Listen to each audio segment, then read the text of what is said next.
Alors que dire pour pouvoir m'exprimer convenablement et exprimer ce que je ressens concernant ce nom Al-Jamil, concernant notre Seigneur Tabaraka wa Ta'ala qui est le plus beau? De quoi parler pour comprendre qu'Allah Jalla wa Ala c'est le plus beau par excellence? Parler de ses créatures, ils sont nombreuses. De sa création, elle est grande et elle est belle.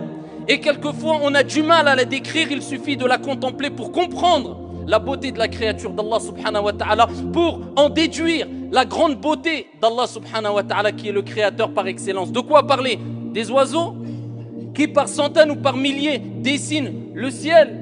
Et c'est comme s'ils s'exprimaient indirectement vis-à-vis des créatures, des êtres humains. C'est comme s'ils nous disaient, vous n'avez pas encore ouvert les yeux. Pensez-vous qu'on est apparu et on se déplace ici comme ça de manière hasardeuse, sans que rien ne soit derrière cette beauté? Pensez-vous que ce qui vous attire et cette beauté qui se dégage de nous, pensez-vous qu'elle est venue par hasard et qu'il n'y a pas un créateur? Ou alors parler des océans, ou bien des mers, ou bien des chutes d'eau, qui quand on les voit et on les contemple, c'est comme s'ils nous interpellaient en nous disant tu es impressionné, on dégage une force, on dégage une beauté. Penses-tu qu'on est arrivé par hasard ici? Penses-tu que derrière il n'y a pas un créateur? As-tu ouvert les yeux? Ou bien parler des animaux, comme le guépard, comme la panthère, comme le lion, qui quand on les voit dégagent une prestance et une force et une beauté. Et c'est comme s'ils s'exprimaient, et c'est comme s'ils nous interpellaient en nous disant, eh bien cette beauté, cette force, eh bien cette chose qui se dégage de nous vous impressionne.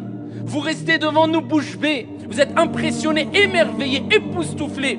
Pensez-vous que nous avons atterri ici par hasard et que derrière nous il n'y a pas un créateur qui a fait qu'on en est où nous sommes aujourd'hui, qui a fait que cette beauté se dégage de nous? Ou parler des chevaux ou des poulains, eh bien qui se déplacent à grande vitesse, en groupe et quelquefois seuls, et qui dégagent une prestance et une certaine beauté qui nous laisse bouche bée. Et quand ils se déplacent et quand on les contemple, on aimerait pouvoir ici avoir une main prise sur eux, mais voilà qu'ils sont trop rapides, voilà qu'ils sont quelquefois trop fiers pour laisser l'être humain les monter, voilà qu'ils se débattent, voilà qu'ils courent, voilà qu'ils se déplacent avec une beauté quelquefois indescriptible. C'est comme s'il nous disait à travers cette beauté-là, pensez-vous qu'on a atterri comme cela et que cette beauté est venue par hasard? Est-ce que vous n'ouvrez pas les yeux? N'ouvrez-vous donc pas les yeux? Est-ce que vous ne réfléchissez pas? Est-ce que vous pensez que toutes ces choses-là autour de vous sont aussi belles et cette beauté est venue par hasard? Toute beauté que tu peux rencontrer, à travers tout ce que tu vois et toute beauté que tu peux contempler, eh bien te lance un message, et Abdallah.